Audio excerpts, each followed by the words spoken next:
nasasayad na sa lupa. Ay.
Kulang pa. Oh.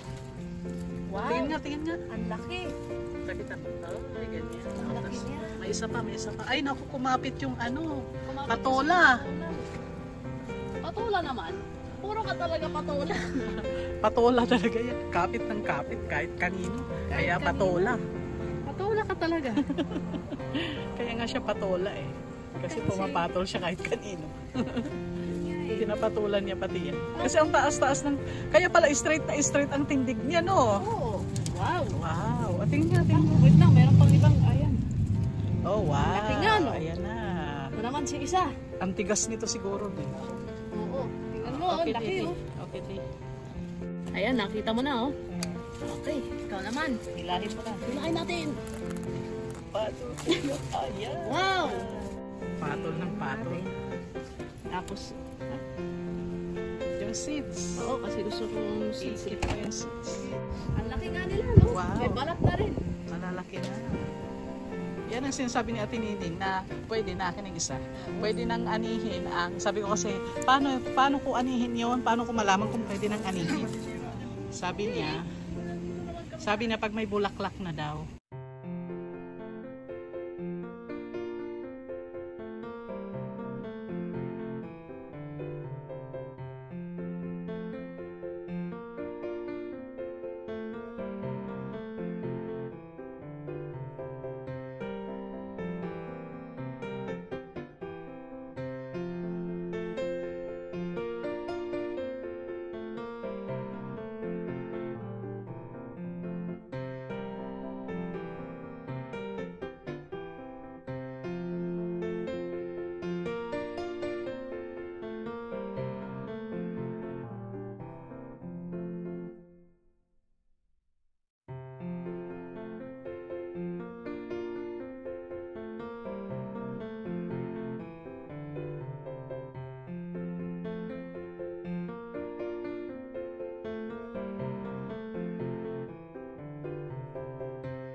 Baka kilala ni Ante yun. Oo, ganun nga. Ay, ganun naman talaga. Aeroplano. Ala ka namang maglakad. Eh, syempre, may ano yan sila, may per dime.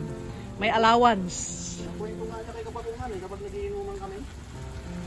Ano eh, wala ko sa ano, punta ko ng Tigapawon. Si Ante, ang assignment, anak ko, nalibot na ni Ante yung ano, Pilipinas. Kasi palipat-lipat siya eh. Pero si Ante sa ano siya, sa main office siya. Saan ba siya? Sa hindi niya kasi Sa elliptical? O, eh, di, kakilala ni Ante yun. Tanungin ko nga si Ante. si Aspret, Bakit? Ano bang ano noon? Ano bang course niya? mechanical. Mechanical pero sa agriculture? Hmm. Ano siya? Baka doon sa mga equipment, no? Oo, baka silang nagko-commission ng mga equipment. Ayun na nga. Commission. Ayan na, may bunga na siya. Teka, close up natin ang bunga na ano naman, patola. Ibang klaseng patola yung makikinis. Kasi kapag kuhan ka naman, commissioning ka lang eh. Yun nga, baka ganun. Ano siya sa inang tanim natin doon. Hindi kagaya nung dati, no? Aray ko. Ayan na, may bunga rin. Pero marami ng bunga, ah. Yung ano, patola. Oo, mas maganda ito. Pero nakakatuwa talaga yung mga sili na to. Pero yung ang ano, patusok.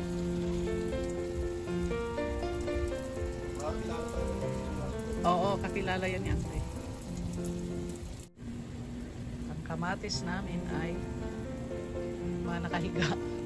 Ibang klase ito. Nakalimutan, na busy. Na busy, kaya hindi namin naayos. Pero may bunga na rin. Ang dami ng bunga, in fairness. Nagulayan na nga namin ito kahapon sa aming sinigang. Sa susunod dong, yung kamatis mo, dapat hindi ganyan karami. Ilan lang yan kasi alam mo naman na ganyang klase pala yan. Sa bagay,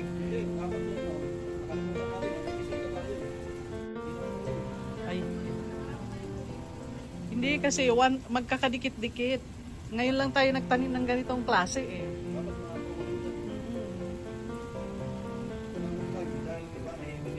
Ay, kasalanan ng bisita ngayon. Nabisi ang ano. Kaya tingnan mo, mabuti nga itong okra natin ay nabuhay. Yung iba. Tapos itong talong. Ang ampalaya, ang star of the show.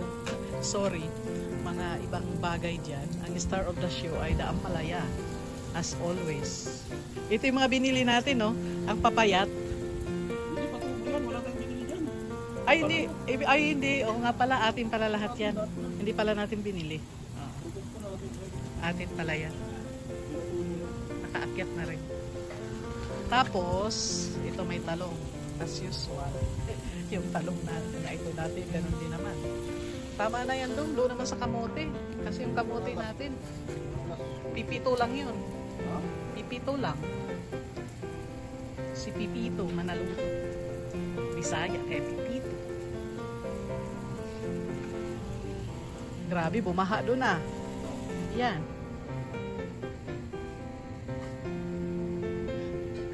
May kamatis din dito. Mga nagsitulo.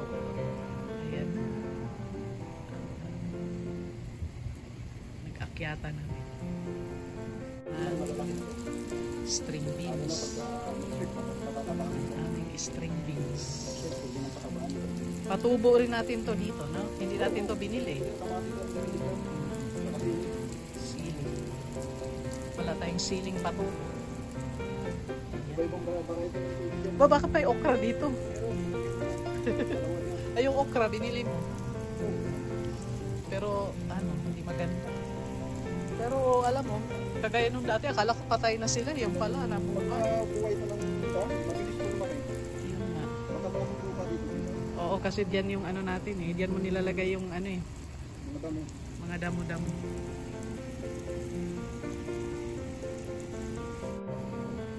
Oo. Sa loob lang? Pati sa harap.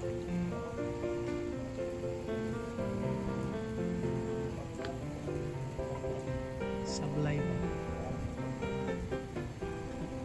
Kasama yun sa hari ng sablay pala. Alam mo, bumabango na yung ampalaya natin. Grabe yan, taas ng standard. Hindi lang kasi ayaw ng... Eh Dong, ano yan, damihan mo kasi alam mo kung bakit? Ano yung lupa, matigas. Hindi, ayaw nila ng masyadong basa ang kuhan, ang palaya. Hindi yan ang palaya, malunggay Ay, yan. malunggay, ayaw nila. Ayan, yung aming malunggay. Namatay yung isa, Ganyan lang yan. pero ito ay okay. Itong isa lumalaban, no? Tingnan mo, lumalaban yan. Ayos na. Lumalaban siya.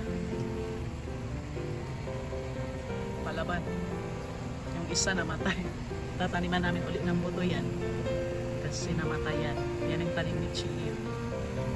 Namatay. Ito yung sa akin. Ito naman ang kay Ricardo. Kay Budong. Out of 20 na tinanim niya, 8 ang nabuhay. Ang sinabi mo, ikaw pa rin ang linya. Oo, syempre, ako dati lahat nabuhay. Hindi, pangit naman kasi yung ban ngayon, hindi naman matigas yung Oo, ban. hindi nga maganda. Hindi maganda yung nabili mo doon. Hindi, wala kang mabiling ko kahit saan ka pumunta. Sa kakapili mo, nakapili ka na hindi maganda. Wala talaga. Pangit ang ban ngayon. Buti na may tumubo. Sa bagay, 8. Oh, lucky 8 yan. May isa sana pang 9. Madami rin yun. Nung last time, 10 eh. Ayan, i-split out na. Oo, yan medyo na to. Nakapagulay na tayo. Sa mga susunod na linggo. Meron na tayong gulayin. Hindi pa, mga sambuan pa yan. Sa mga susunod na linggo, maraming linggo. Hindi lang naman sili doon. Oo, sarap. Diligan. Siyempre, pwede ba naman hindi ko diligan yun? Nandun katabi ng mga bulaklak. Pero maganda siya doon. Oo. Kaya lang ang dami naman. Dapat hiniwalay mo yun. Hindi, sakto lang. Next time, dito naman yung sili. Oo, palitan na natin. Isa talaga. Oo. Baka ayaw nung ng kamote na dito. Medyo Kamuti doon sa yan sa may putra natin. Oo, medyo yung kamote na nalulungkot. At dahil dito, kaya hindi siya masyadong Tingnan natin ng Thank you to all of you guys. I hope you stay safe and God bless.